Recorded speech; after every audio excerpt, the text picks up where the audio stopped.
Sons of the Seventh Dawn, on behalf of the people of Gridania, I bid you welcome. Your presence is of great comfort to us all in these days of uncertainty. I summoned you here to share tidings of a most urgent nature. But a short while ago, the great elemental spoke, and his voice was clarion in its intensity. Ramuh is returned unto the forest.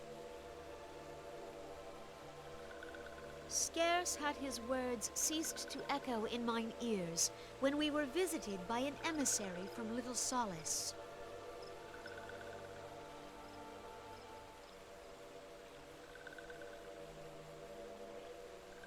Our guest informs us that the sylphs too have sensed the presence of the Lord of Levin.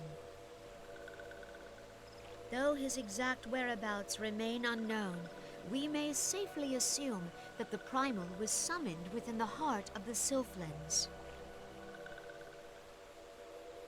Unlike the other primals you have encountered, Lord Ramuh is no raging avatar of destruction.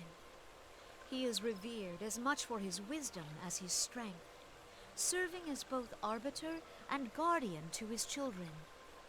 Given that we and the Sylphs found a way to share the Twelves Wood, it is my hope that this sagely immortal will be amenable to reason, and that conflict may be avoided. Blessed as you are with the power of the Echo, you are one of the few among us who may commune with a primal without fear of influence. I would ask, therefore, that you represent us in this most delicate of negotiations. The Twelves Wood has suffered enough. Upon this, we and the Sylphs, and I would venture Lord Ramuh himself, are in perfect accord. Let us not endanger our shared home by engaging in unnecessary hostilities. Dear friend, I beseech you, safeguard the peace which exists between our peoples.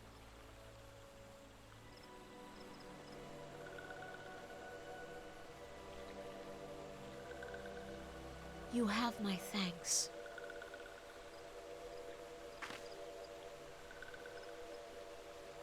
Pray make for Little Solace, then.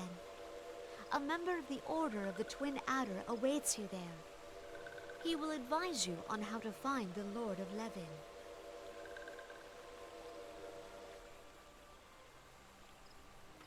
An ill wind blows through the forest. Yet, it is not only the Twelves Wood that flinches at its coming. All the lands of Eorzea shiver in dread anticipation. Have care.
Lenora betrays thee, Sir Hyde.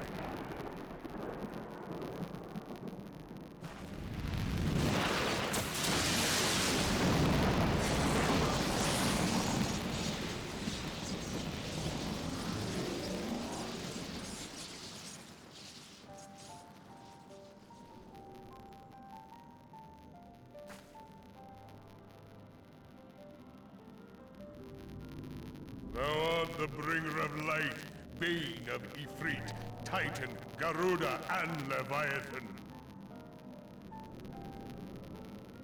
I am Ramu, guardian of the children of the forest.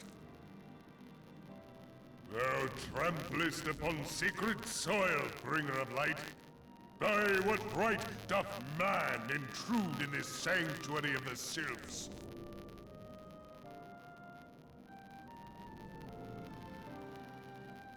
Gridanians proffer peace? Their words are born of delusion, thine offer an insult.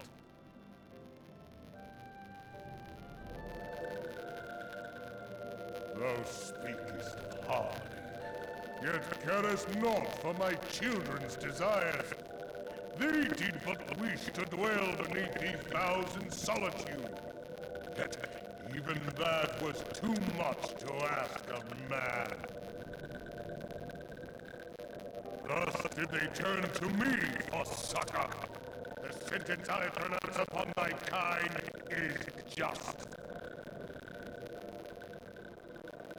Redanian or guardian, it matters not. The good intent of one excuseth not the misdeeds of the other.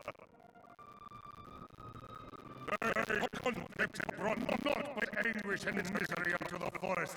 All blame doth lie with the darkness that resideth in the breast of man.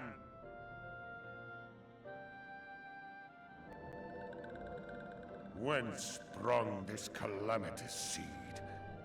In the beginning no such duality existed. Were light and dark given form when man was born? It would explain much. Not least why strife and sorrow follow ever in thy wake. Thou canst not deny the urgings of thine own nature. Knowing that thy mere presence here portendeth tragedy, wilt thou persist in this pretense of peacemaking?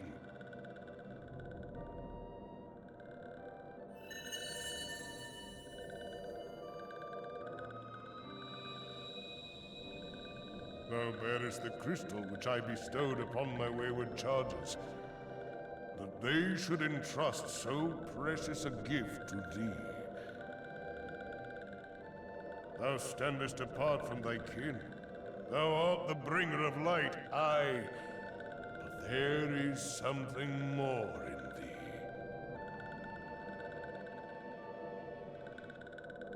Very well. I shall consider thy proposal, shouldst thou survive my trial. If thou wouldst champion the cause of harmony, I must have proof that thou art fit to play the role. Wither mine ire, and prove to me thereby that thou hast strength enough to stay the darkness which threateneth to consume thee. Yet if thou shouldst be found wanting, know that all men shall perish in the storm of my judgment.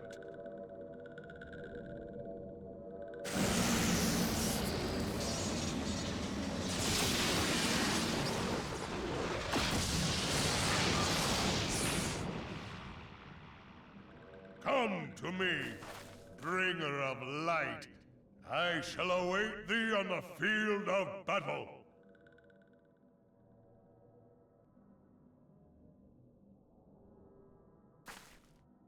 Eorzea, it is rare indeed to find you so far from a tome.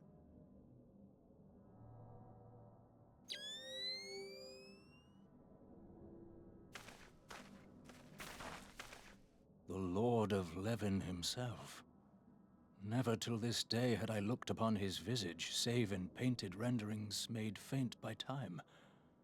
Ever shall this scene remain etched in my mind's eye. Beg pardon, my lady.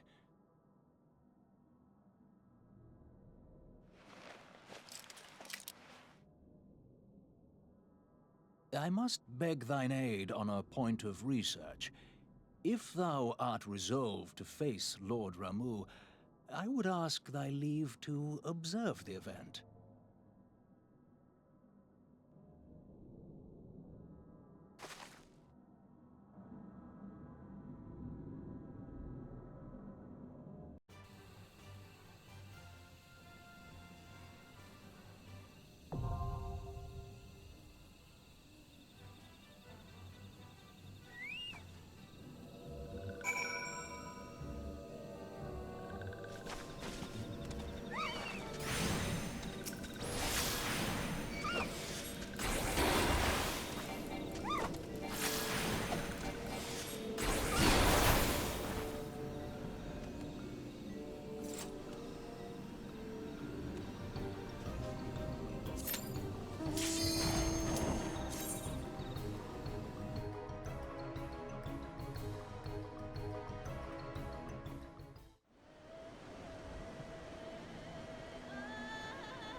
I have taken thy measure, bringer of light.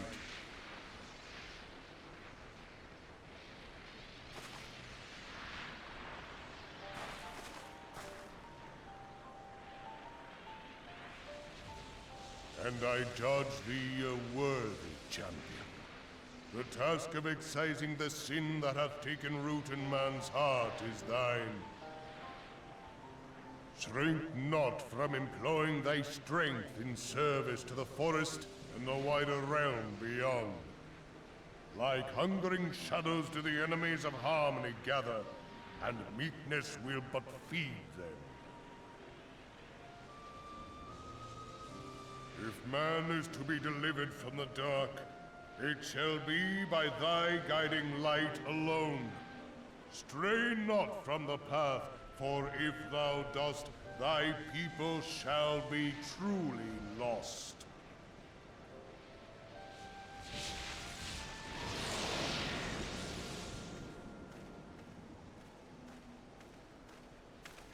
Thou hast slain the Lord of Levin. A regrettable act, but a necessary one.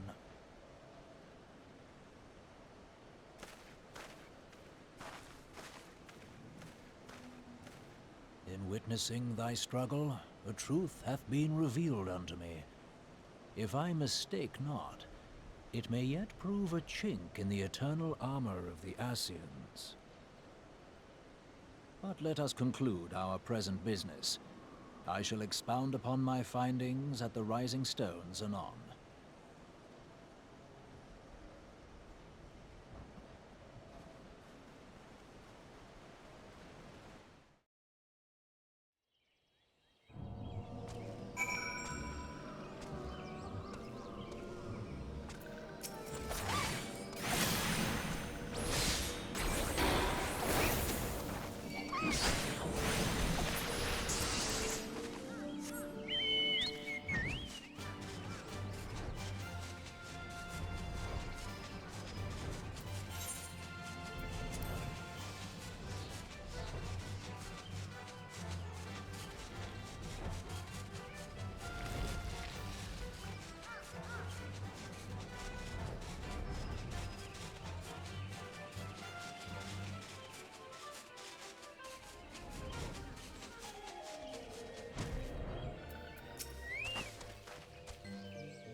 You are returned to us, dear friend, and none the worse for bearing the heavy burden which I did press upon you.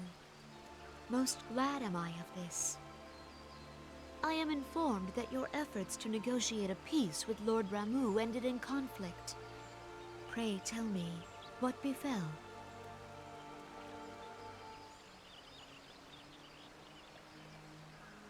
Ramuh made trial of you? I fear there is truth to his claim. It is the darkness within us that attracts the darkness without.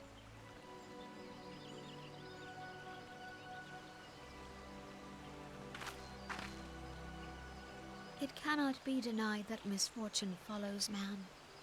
For evidence, one need only look to the conflict brewing in Cartano, or to the rising flood of refugees. Our shared struggle against the Empire should have served to seal our union. Yet the ties which bind the Alliance strain under the weight of gross self-interest. As the scars of the Calamity begin to fade, so too does our sense of common purpose. Yet now is scarce the time to forget our shared responsibility. If this new-sprung realm is to survive beyond its infancy, it must needs be nurtured by all.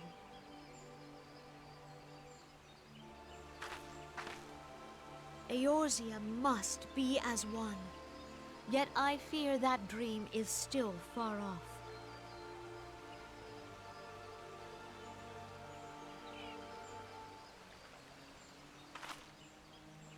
On behalf of the people of Gridania and the elementals both, I thank you for all that you and your fellow scions have done. Full oft have I been compelled to look to you for aid of late, and offered all too little in return. As leader of this nation, I shall endeavor to prove a more worthy ally to your cause henceforth.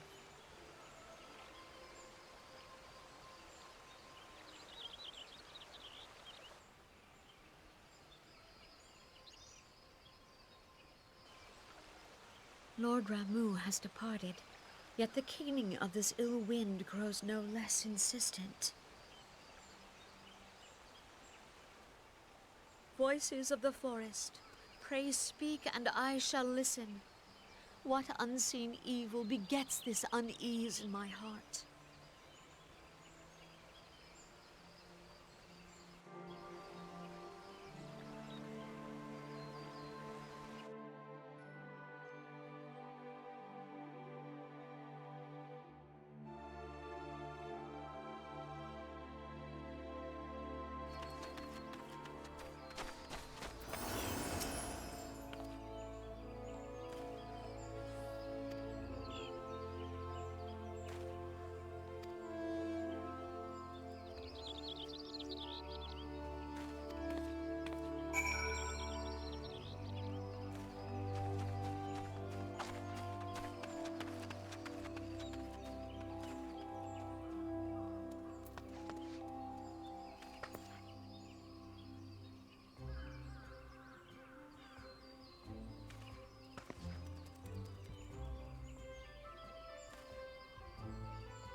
If everyone is ready, let us begin.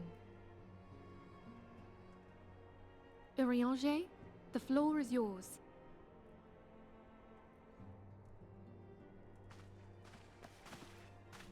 As all here assembled now know, in its final hours as our Order's headquarters, the Waking Sands did play host to a most unexpected visitor. I speak of the Ascian clad in white, Elidibus. Unwelcome though his presence was, his words that day did serve to confirm a truth long suspected, that the Ascians are eternal beings, to whom physical destruction is as a temporary inconvenience. In the intervening time, Eorzea and I have striven to discover a means by which the Ascians might more permanently be slain. And 'tis my belief that we have found the thread that will allow us to unravel the twisted skein of their existence. In the moments prior to Leviathan's most recent manifestation, the Sahagin elder who summoned him was observed to undergo some manner of ascension. The etheric readings taken by Y'shtola at the time of this transfiguration have proven most enlightening. The disruption to the flow of ether was sudden and dramatic. So tangible was the agitation, I scarce had need of my goggles. The significance of Y'shtola's readings might better be understood in the context of mine own, taken at the instant of the Lord of Levin's demise. Unlike the Primal, the Sahagin was not subject to etheric dissipation. Before discussing our new discoveries, it may benefit us all to recall what we know of etheric behavior.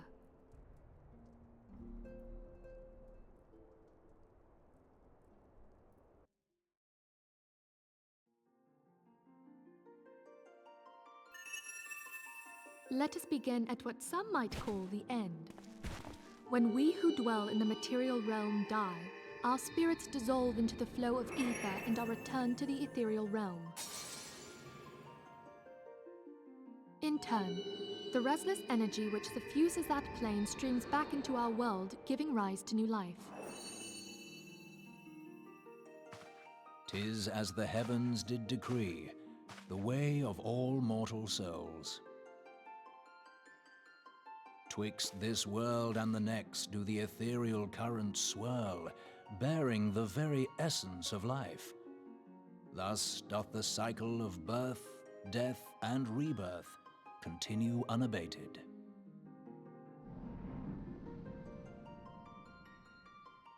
Primals behave somewhat differently.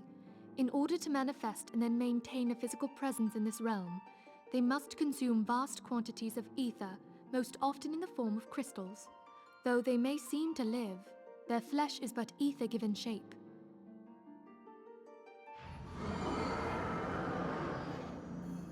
Thus, a defeated primal leaves behind no broken corpse. Rather, the essence of its form seeps back into the land whence it came, and the energy of its shattered spirit is called back to the ethereal realm. And there it waiteth, till next the prayers of the faithful do draw it forth from the sea of ether, to take their offering of crystals and make for itself a new body.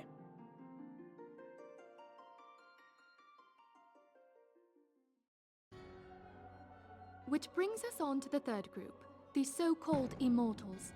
They exist in a manner all their own. Quite.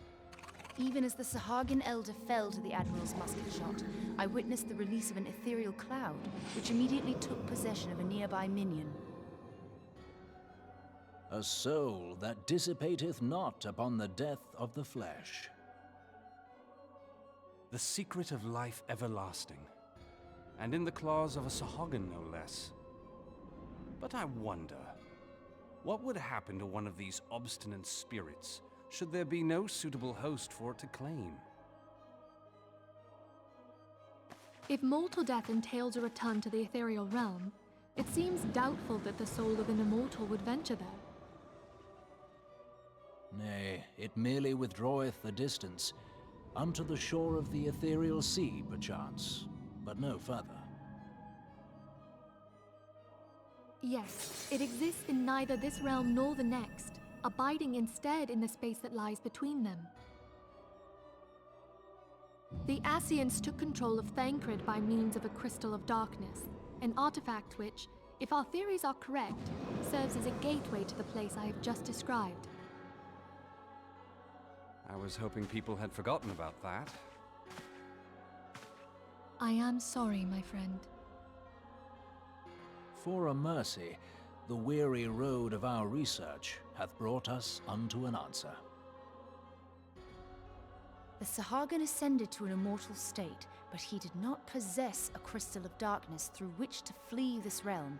Thus was he consumed by Leviathan.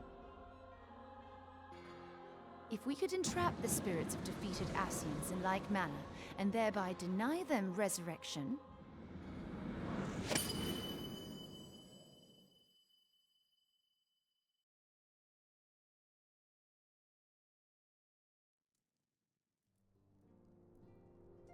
Therein lieth the path to victory. Thou art most perceptive, my lady. Only when we have trapped the bodiless soul within an ethereal prison can we hope to defeat its unnatural constancy.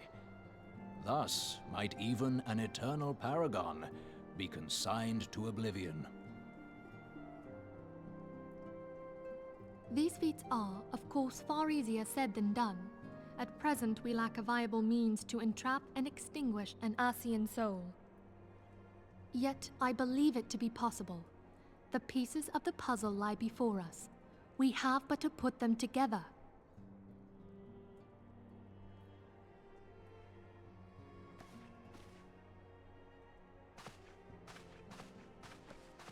I will depart at once to convene with the sages of Sharlayan. Together shall we divine the steps by which our goals may be achieved. I have the utmost faith in you, Archon.